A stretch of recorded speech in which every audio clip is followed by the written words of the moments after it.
Thank you, Cantor Netanel Baram, for that beautiful service. I'd like to call on the Rosh Yeshiva of Yeshiva Gedola, who was very generous in hosting us here today, and his school, Rabbi Gross.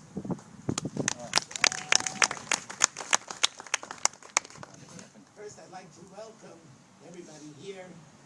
I'd first like to welcome the chairman, Mr. Barak Raviv, also the president, the members of the board of trustees,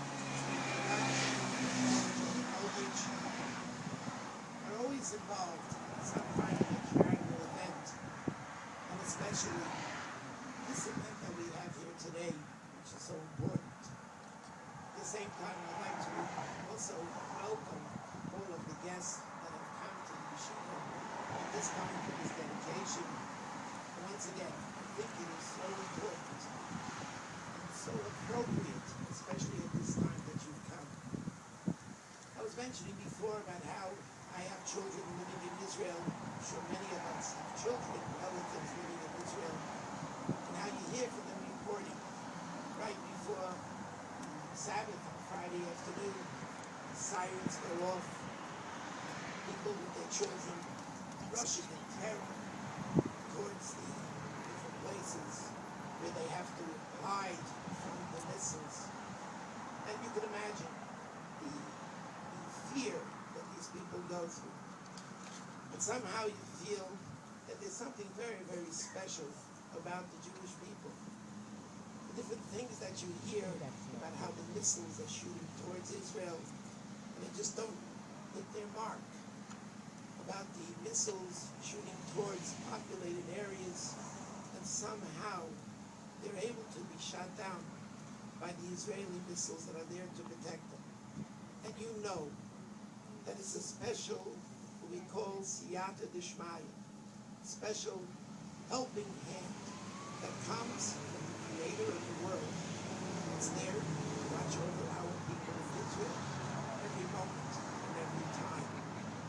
But at the same time, we do need, sad as it may be, you hear from time to time about the casualties amongst the soldiers, the casualties amongst the civilians, always, especially in these days, found in Israel.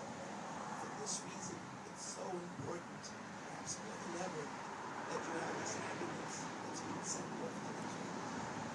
Somehow I feel, and I wonder if everybody here feels the same kind of a feeling that I feel. What are we sending with this ambulance? We're sending the charity. We're sending the heart. We're sending the feeling that each and every one of us has.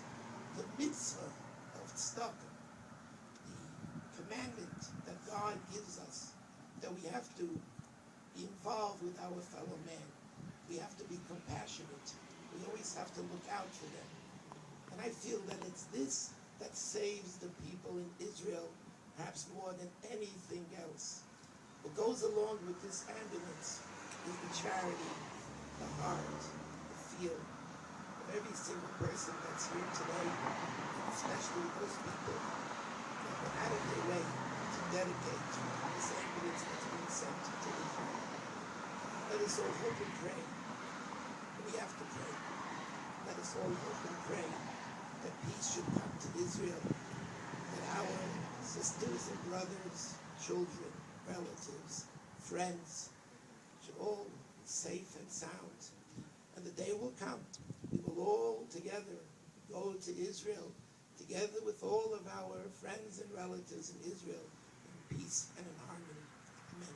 Amen.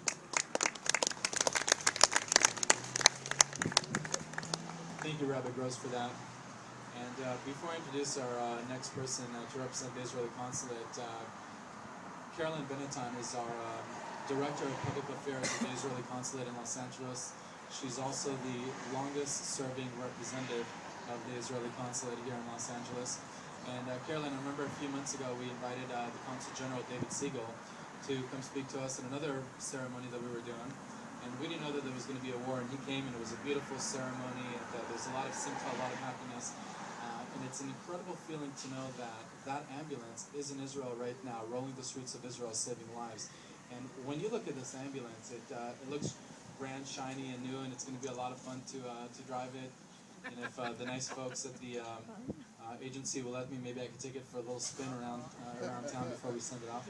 But make no mistake, there is no question that that ambulance right there will be the margin between life and death for the people in Israel today, just like that last ambulance was. And I also want to especially thank you as I introduce you, because I know when we had asked you to come, especially with everything that's going on right now, you have the distinguished and unenviable position of having to represent the Israeli community in one of the most difficult times. So for coming here today, I'd like to thank you and to welcome Caroline Benetton.